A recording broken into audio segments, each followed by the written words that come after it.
Hello good morning. അപ്പം എങ്ങനെയാ തുടങ്ങുമല്ലേ? ഇന്ന് ഉച്ചത്തെ ഷിഫ്റ്റ് ആണെങ്കിലും ഞാൻ രാവിലെ തന്നെ എണീച്ചു.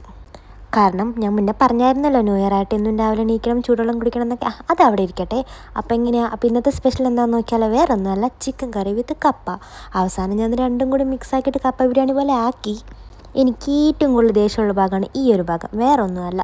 നമ്മൾ ഈ ഉണ്ടാക്കുന്നതിൻ്റെയൊക്കെ വേസ്റ്റ് അത് എടുക്കുക, കുളയുക, എനിക്കത് ഇഷ്ടമല്ല, കാണുന്നതും ഇഷ്ടമല്ല. അപ്പം അങ്ങനെ ഞാൻ ചിക്കൻ കറിയൊക്കെ ഒരുവിധം സെറ്റാക്കി അടുത്തതായിട്ടുള്ള കപ്പയിലോട്ട് കടന്നു. അവസാനം എൻ്റെ കപ്പയും ഏറെക്കുറെ സെറ്റായി. അവസാനം എൻ്റെ ചിക്കൻ കറിയും കപ്പയും നോക്കൂ, സൂപ്പറായിട്ടില്ലേ? അതെല്ലാം കൂടി ഞാനിങ്ങനെ മിക്സ് ചെയ്തെടുത്ത് കപ്പ ബിരിയാണി പോലെയൊക്കെ ഭയങ്കര ടേസ്റ്റ് ആയിരുന്നു കേട്ടോ. ഞാൻ എന്നെ തന്നെ പൊക്കി പറയുന്നതല്ല, എനിക്ക് ഭയങ്കര ഇഷ്ടപ്പെട്ടു, നല്ല ടേസ്റ്റ് ആയിരുന്നു. ഞാൻ നോർമലി ഫ്രോസൺ കപ്പയാണ് വാങ്ങാറ്, പക്ഷേ ഇപ്രാവശ്യം ഞാൻ നല്ല നോർമൽ കപ്പ തന്നെ വാങ്ങിച്ചു.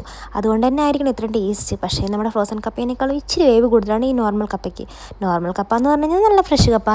അപ്പോൾ അതിന് നോർമൽ നമുക്കൊരു 7 വിസിലൊക്കെ വേണ്ടി വന്നു. പക്ഷേ ഫ്രോസൺ നമുക്കൊരു 4 വിസിൽ മതി, അത്രയുണ്ട് വ്യത്യാസം. പക്ഷേ ടേസ്റ്റിൻ്റെ കാര്യത്തിൽ ഒരു കോംപ്രമൈസും ഇത് തന്നെയാണ് കേട്ടോ ടേസ്റ്റ്. എനിക്ക് പേഴ്സണലി ഈ ഇറച്ചിയുള്ള ചിക്കനേക്കാളും കൂടുതൽ ഇഷ്ടം ഈ എല്ലിൻ്റെ ഭാഗത്തോട് ഇത്തിരി ഇറച്ചിയുള്ള ചിക്കനാണ്. ഞാൻ എന്താ പറയുന്നത് എനിക്ക് തന്നെ മനസ്സിലാവുന്നില്ല. നിങ്ങൾക്ക് എന്തെങ്കിലും മനസ്സിലായിട്ടുണ്ടാവും ഞാൻ കരുതുന്നു. അങ്ങനെ കപ്പയും ചിക്കനൊക്കെ കഴിച്ചു കഴിഞ്ഞാൽ നമുക്ക് ഡ്യൂട്ടിക്ക് പോകണം. അപ്പം പിന്നെ സ്വെറ്ററൊക്കെ ഇട്ടു. പുറത്ത് നല്ല തണുപ്പൊന്നുമില്ല, പക്ഷേ രാത്രി വരുമ്പോൾ തണുപ്പായിരിക്കും. അതുകൊണ്ട് രാത്രി വന്നപ്പോൾ ഞാൻ ഉണ്ടാക്കിയത് നല്ല ഇഡ്ഡലി ആയിരുന്നു. എന്നോട് വന്നിട്ട് ഫസ്റ്റ് ടൈം ഇഡ്ഡലി ട്രൈ ചെയ്യുന്നത്. എൻ്റെ നല്ല സോഫ്റ്റ് ഇഡ്ഡലി ഞാൻ ഉണ്ടാക്കിക്കൊണ്ട് പറയുമല്ല. ഇടയ്ക്കിടയ്ക്ക് ഞാനിത് പറയണമെന്നില്ലല്ലോ, സംഭവം നിങ്ങൾക്ക് മനസ്സിലാക്കാമെന്ന് വിചാരിക്കുന്നു. അങ്ങനെ ഇഡ്ഡലിയും പിന്നെ ചിക്കൻ കറി ഉണ്ടായിരുന്നല്ലോ, അതും ചൂടാക്കിയെടുത്തു.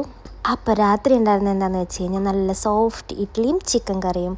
അപ്പോൾ എനിക്കിങ്ങനെ ഇഡ്ഡലിയൊക്കെ ഉണ്ടാകുമ്പോൾ കുറേ ചിക്കൻ്റെ ചാറ് വേണം. അങ്ങനെ കുറച്ച് വെള്ളമൊക്കെ ചേർത്ത് ചിക്കൻ കറി ചൂടാക്കി. അപ്പോൾ രാത്രി എന്തായാലും സൂപ്പറായിരുന്നു. അപ്പോൾ ഓക്കെ.